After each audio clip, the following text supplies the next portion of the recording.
नमस्कार, आदाब, सत श्री अकाल। चैनल पंजाबी देख रहे सारे ही दर्शकों का स्वागत है। मैं हां दुपिंदर कौर ते हाज़र लैके देश विदेश नाल जुड़ियां कुछ खास खबरां। शुरुआत करांगे पहली खबर दे नाल। विदेश की धरती ते वसदे पंजाबियां ने जिथे अपनी मेहनत अते हिम्मत सदका अपने वधिया कारोबार स्थापित करके अपना नां विदेश की धरती ते रोशन किया है, तां विदेशां दे विच वसे हुए पंजाबियां दी मेहनत सदका जदों चंगे कामां लई सिफत कीती जांदी है तां बहुत माण हुंदा है उन्हां पंजाबियां ते जिन्हां ने अपनी हिम्मत अते ईमानदारी नाल विदेशां दे विच अपनी कामयाबी ते झंडे गड्ढे हुए ने। इसी तरह की एक खबर आस्ट्रेलिया के सूबे क्वींसलैंड तो आ रही है, जिथे अपनी कड़ी मेहनत के सदका पंजाबी बस ड्राइवर जसविंदर सिंह नूं bus driver of the year का अवार्ड के नाल माण मते सन्मान नवाजिया गया।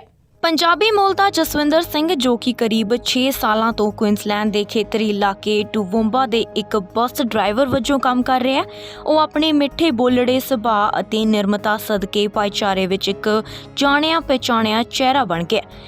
इन्हां सेवावां दे चलदियां पब्लिक ट्रांसपोर्ट सर्विस ट्रांसलिंक दे सालाना पुरस्कारां तहत जसविंदर सिंह नूं खेतरी Queensland driver of the year दे मान मते नाल सन्मान नाल नवाजिया गया। Queensland they bus driver of the year award उन्हां बस ड्राइवरां नूं मानता ते सत्कार देण लई पहल कदमी है, जिन्हां ने कोविड-19 महामारी दौरान क्वींसलैंड वासियां नूं काम अते जरूरी सेवावां लई एक दूजे नाल जोड़े रखिआ। टूवोंबा इलाके दे वसनीक 41 साला जसविंदर सिंह जिन्हां ਦਾ ਪਰਿਵਾਰਕ ਪਿਛੋਕੜ ਪੰਜਾਬ ਦੇ ਜ਼ਿਲ੍ਹੇ ਅੰਮ੍ਰਿਤਸਰ ਦੇ ਨੇੜੇ ਸਰਹਾਲੀ ਪਿੰਡ ਦਾ ਹੈ। ਉਹਨਾਂ ਨੇ 1000 ਤੋਂ ਵੱਧ ਨਾਮਜ਼ਦਗੀਆਂ ਚੋਂ ਇਹ ਪੁਰਸਕਾਰ ਹਾਸਲ ਕੀਤਾ ਹੈ। ਜਸਵਿੰਦਰ ਸਿੰਘ ਨੇ ਆਖਿਆ ਕਿ ਇਸ ਕਿਤਾਬ ਲਈ ਲਗਭਗ 1300 ਨਾਮਜ਼ਦਗੀਆਂ ਪ੍ਰਾਪਤ ਹੋਈਆਂ ਸਨ। ਫਿਰ ਹਰ ਸ਼੍ਰੇਣੀ ਚੋਂ 3 ਫਾਈਨਲਿਸਟ ਚੁਣੇ ਗਏ ਸੀ ਅਤੇ ਜਨਤਕ VOTING ਦੁਆਰਾ ਅੰਤਿਮ ਜੇਤੂਆਂ ਦਾ ਐਲਾਨ ਕੀਤਾ ਗਿਆ। My name is Jaswinder Singh. People love to call me Jesse and I love that too. I'm working for Bus Queensland in Toowoomba. Before that, I love to watch the bus driver. I'll be the bus driver one day. When I am in the bus, that's my favorite time. I can drive all day. I like to connect with the people in a helping way. It's not just as a bus driver. It's a huge thing for me, nominated for the bus driver for the year. My son hugged me and he said, "You make me proud, Dad." It's encouraged me to continue, do what I'm doing. Helping people, take them where they're supposed to go safely and a big smile on their face. TransLink transport विभाग की एक division है जो कि Queensland च बसां रेलों किश्तियां ते ट्रामां लई राज व्यापी सेवावां दिंदी है। जसविंदर सिंह ने दस्सिया कि ਉਹ साल 2016 ਤੋਂ ਇਸ ਮਹਿਕਮੇ ਨਾਲ ਜੁੜੇ ਹੋਏ ਨੇ। ਉਹਨਾਂ ਨੇ ਆਖਿਆ ਕਿ ਜਦੋਂ ਮੈਂ 2008 ਵਿੱਚ ਟੂਵੋਂਬਾ ਵਿੱਚ ਪ੍ਰਵਾਸ ਕੀਤਾ ਤਾਂ ਇਹ ਪਗੜੀਧਾਰੀ ਵਿਅਕਤੀ ਨੂੰ ਆਸਟ੍ਰੇਲੀਆ ਦੇ ਪੇਂਡੂ ਖੇਤਰਾਂ ਵਿੱਚ ਵੇਖਣਾ ਲੋਕਾਂ ਲਈ ਆਮ ਗੱਲ ਨਹੀਂ ਸੀ, ਪਰ ਮੈਨੂੰ ਕਦੇ ਕੋਈ ਬੁਰਾ ਅਨੁਭਵ ਨਹੀਂ ਹੋਇਆ। ਸਥਾਨਕ ਭਾਈਚਾਰੇ ਨੇ ਹਮੇਸ਼ਾ ਮੈਨੂੰ ਮਾਣ ਸਤਿਕਾਰ ਦਿੱਤਾ ਹੈ। जिथे बहुत सारे लोगों वालों विदेश जाने के सुपने संजोए जाते हैं, तो कुछ वालों उन्होंने लोगों के सुपनियां नूं चूर चूर कर दिता जाता है। जदों उन्होंने वालों मोटी रकम वसूल कर ली जाती है तो विदेश विच नहीं भेजा जाता। इस सब के चलदियां विदेश भेजण के मामलों में धोखाधड़ी नूं नत्थ पाउण लई कैनेडा के सरी और एब्सफोर्ड के सूबा सरकार ने कार्रवाई शुरू कर दी है। सरी ਅਤੇ ਐਬਸਫੋਰਡ ਦੇ ਕੁਝ ਇਮੀਗ੍ਰੇਸ਼ਨ ਏਜੰਟਾਂ ਵੱਲੋਂ ਲੋਕਾਂ ਨੂੰ ਕੈਨੇਡਾ ਵਿੱਚ ਪੱਕੇ ਕਰਾਉਣ ਲਈ ਧੋਖਾਧੜੀ ਅਤੇ ਜਾਲਸਾਜ਼ੀ ਕਰਕੇ ਬਣਾਈ ਗਈ ਲੱਖਾਂ ਡਾਲਰ ਦੀ ਜਾਇਦਾਦ ਜ਼ਬਤ ਕਰਨ ਲਈ ਸੂਬਾ ਸਰਕਾਰ ਨੇ ਕਾਰਵਾਈ ਸ਼ੁਰੂ ਕਰ ਦਿੱਤੀ ਹੈ। ਫੋਰਈਸਟ ਕੰਸਲਟੈਂਟਸ ਤੇ ਉਸ ਨਾਲ ਸੰਬੰਧਿਤ ਹੋਰ 2 ਕੰਪਨੀਆਂ ਜੋ ਕਿ ਵਿਪਨ ਦੱਤਾ, ਉਸ ਦੀ ਪਤਨੀ ਰਿਤੂ ਕੁਲਦੀਪ ਕੌਰ ਅਤੇ ਉਸ ਦੇ ਪਤੀ ਹਰਨੇਕ ਸਿੰਘ ਪੰਨੂ ਵੱਲੋਂ ਚਲਾਈਆਂ ਜਾ ਰਹੀਆਂ ਸੀ। ਉਹਨਾਂ ਦੀ ਜਾਂਚ ਪੜਤਾਲ ਅਤੇ ਤਲਾਸ਼ੀ ਦੌਰਾਨ ਸਰਕਾਰ ਨੂੰ 6 ਲੱਖ ਡਾਲਰ ਤੋਂ ਵੱਧ ਦੀ ਨਕਦੀ ਅਤੇ ਜਾਲਸਾਜ਼ੀ ਦੇ ਸਬੂਤ ਮਿਲੇ ਸਨ। ਛਾਪੇ ਮਗਰੋਂ ਕੈਨੇਡਾ ਬਾਰਡਰ ਸਰਵਿਸਿਜ਼ ਏਜੰਸੀ ਨੇ ਕੇਸ ਦਰਜ ਕਰਕੇ ਏਜੰਟਾਂ ਨੂੰ ਗ੍ਰਿਫਤਾਰ ਤਾਂ ਕਰ ਲਿਆ ਸੀ, ਪਰ ਬਾਅਦ ਵਿੱਚ ਅੱਗੇ ਕੋਈ ਕਾਰਵਾਈ ਨਹੀਂ ਹੋਈ ਸੀ। ਇਹਨਾਂ ਏਜੰਟਾਂ ਨੇ ਰਿਹਾ ਹੋਣ ਮਗਰੋਂ ਮੁੜ ਆਪਣੇ ਦਫ਼ਤਰ ਖੋਲ੍ਹੇ ਨੇ। ਹੁਣ ਸੂਬਾ ਸਰਕਾਰ ਨੇ ਬਰਾਮਦ ਕੀਤੀ ਗਈ ਰਕਮ ਤੇ ਦਾਅਵਾ ਜਤਾਉਂਦਿਆਂ ਕਿਹਾ ਕਿ ਉਸ ਜਾਇਦਾਦ ਦਾ ਸਰੋਤ ਧੋਖਾਧੜੀ ਅਤੇ ਜਾਲਸਾਜ਼ੀ ਸੀ, ਜਿਸ ਕਰਕੇ ਇਸ ਨੂੰ ਸਰਕਾਰ ਜ਼ਬਤ ਕਰੇਗੀ। 3 ਸਾਲ ਪਹਿਲਾਂ ਮਾਰੇ ਛਾਪੇ ਦੌਰਾਨ ਬਿਨਾਂ ਨੌਕਰੀ ਪੇਰੋਲ ਤਿਆਰ ਕਰਨ, ਜਾਲੀ ਕਾਮੇ ਲੋੜ ਦੇ ਦਾਅਵੇ ਬਣਾ ਕੇ LMIA ਰਾਹੀਂ ਪੱਕੇ ਕਰਵਾਉਣ ਦੇ ਸਬੂਤ ਜਾਂਚ ਅਧਿਕਾਰੀਆਂ ਦੇ ਹੱਥ ਲੱਗੇ ਸਨ। ਹੈਰਾਨੀ ਦੀ ਗੱਲ ਇਹ ਹੈ ਕਿ ਏਜੰਸੀ ਵੱਲੋਂ ਇਹਨਾਂ ਏਜੰਟਾਂ ਦੇ ਇਮੀਗ੍ਰੇਸ਼ਨ ਲਾਇਸੈਂਸ ਰੱਦ ਕਰਾਉਣ ਲਈ ਕੋਈ ਕਾਰਵਾਈ ਨਹੀਂ ਕੀਤੀ ਗਈ ਤੇ ਉਹ ਲੰਘੇ ਸ਼ੁੱਕਰਵਾਰ ਤੱਕ ਦਫ਼ਤਰ ਖੋਲ੍ਹ ਕੇ ਬੈਠੇ ਸੀ, ਜੋ ਕਿ ਸਰਕਾਰੀ ਕਾਰਵਾਈ ਦੀ ਭਣਕ ਪੈਣ ਮਗਰੋਂ ਬੰਦ ਕਰ ਦਿੱਤੇ ਗਏ ਨੇ। ਇਸ ਮਗਰੋਂ ਮੁਲਜ਼ਮਾਂ ਨੇ ਆਪਣੇ ਫੋਨ ਵੀ ਬੰਦ ਕਰ ਲਏ ਨੇ। ਸਿਆਸੀ ਮਾਹਰ ਸੂਬਾ ਸਰਕਾਰ ਦੀ ਇਹ ਕਾਰਵਾਈ ਫੈਡਰਲ ਸਰਕਾਰ ਦੇ ਇਮੀਗ੍ਰੇਸ਼ਨ ਸਿਸਟਮ ਨੂੰ ਚੁਣੌਤੀ ਵਜੋਂ ਦੇਖ ਰਹੇ ਨੇ। Bureau report. ਕੈਨੇਡਾ ਵਿੱਚ ਮਹਾਮਾਰੀ ਸ਼ੁਰੂ ਹੋਣ ਮੌਕੇ 300 ਤੋਂ ਵੱਧ ਪ੍ਰਵਾਸੀ ਇਮੀਗ੍ਰੇਸ਼ਨ ਹਿਰਾਸਤ ਵਿੱਚ ਬੰਦ ਸਨ, ਪਰ 2020-2021 ਦੌਰਾਨ ਇਹ ਗਿਣਤੀ ਘਟ ਕੇ 126 ਰਹਿ ਗਈ ਹੈ। ਹਿਰਾਸਤ ਕੇਂਦਰਾਂ ਵਿੱਚ ਬੰਦ ਪ੍ਰਵਾਸੀਆਂ ਦੀ ਗਿਣਤੀ ਘਟਣ ਮਗਰੋਂ ਕਦੇ ਵੀ ਅਜਿਹਾ ਨਹੀਂ ਹੋਇਆ ਕਿ ਪੇਸ਼ੀਆਂ ਤੇ ਆਉਣ ਵਾਲਿਆਂ ਦੀ ਗਿਣਤੀ ਵੀ ਘਟ ਗਈ ਹੋਵੇ, ਪਰ ਹੁਣ ਬੰਦਿਸ਼ਾਂ ਵਿੱਚ ਢਿੱਲ ਕਾਰਨ ਵਿਦੇਸ਼ੀ ਮੁਸਾਫਰਾਂ ਦੀ ਗਿਣਤੀ ਵੱਧ ਗਈ ਹੈ ਅਤੇ ਕਈ ਲੋਕ ਵੀਜ਼ਾ ਖਤਮ ਹੋਣ ਤੋਂ ਬਾਅਦ ਵੀ ਵਾਪਸ ਨਹੀਂ ਜਾ ਰਹੇ, ਜਿਸ ਦੇ ਬਾਰੇ ਤਾਜ਼ਾ ਜਾਣਕਾਰੀ ਕੈਨੇਡਾ ਬਾਰਡਰ ਸਰਵਿਸ ਵੱਲੋਂ ਪੇਸ਼ ਕੀਤੀ ਗਈ ਹੈ। ਕੈਨੇਡਾ ਸਰਕਾਰ ਵੱਲੋਂ ਬਗੈਰ ਕਿਸੇ ਦੇਸ਼ ਤੋਂ ਇਮੀਗ੍ਰੇਸ਼ਨ ਹਿਰਾਸਤ ਵਿੱਚ ਡੱਕੇ ਪ੍ਰਵਾਸੀਆਂ ਦੀ ਗਿਣਤੀ ਲਗਾਤਾਰ ਵਧਦੀ ਜਾ ਰਹੀ ਹੈ।